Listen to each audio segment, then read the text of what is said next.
What you're seeing, I think, is the American people's frustration with a regime that provokes and provokes and provokes and basically plays outside the rules, plays fast and loose with the truth, that sort of thing.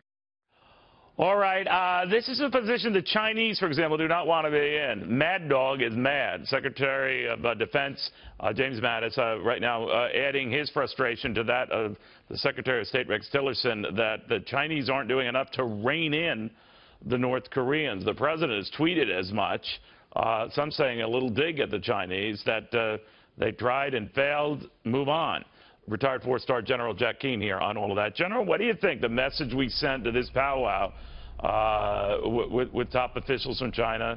We're frustrated not only on these missile tests, but now them essentially letting die American citizens like this young man from Ohio. What do you think?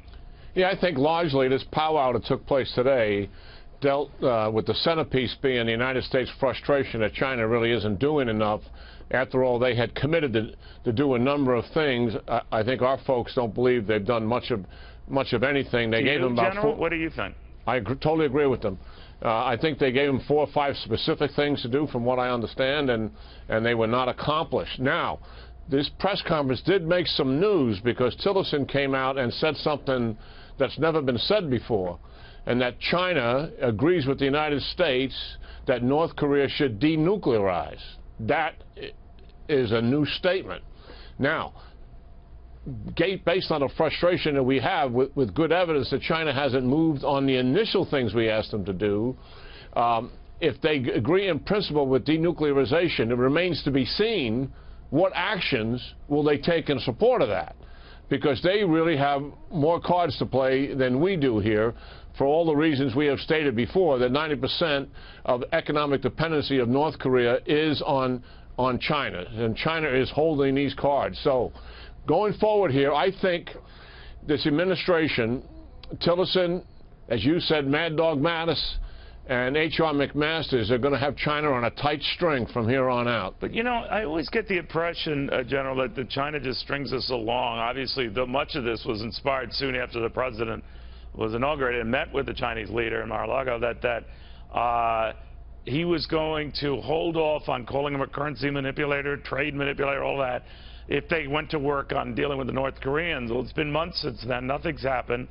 And if anything, it's gotten worse. So we obviously have to attach something to this, or a metric by which we can track what the Chinese are doing, or a timetable to do it. What do you think?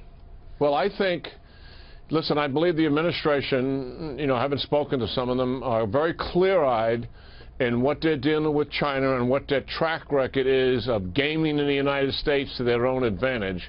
I believe they've got in their hip pocket a comprehensive strategy that gets tough on China. It would start with likely some sanctions on China for the first time by the United States ever, and also a get tough dealing with North Korea, and a get tough strategy dealing with the South China Sea and China's determination to dominate the Pacific and Asia at the U.S. expenses.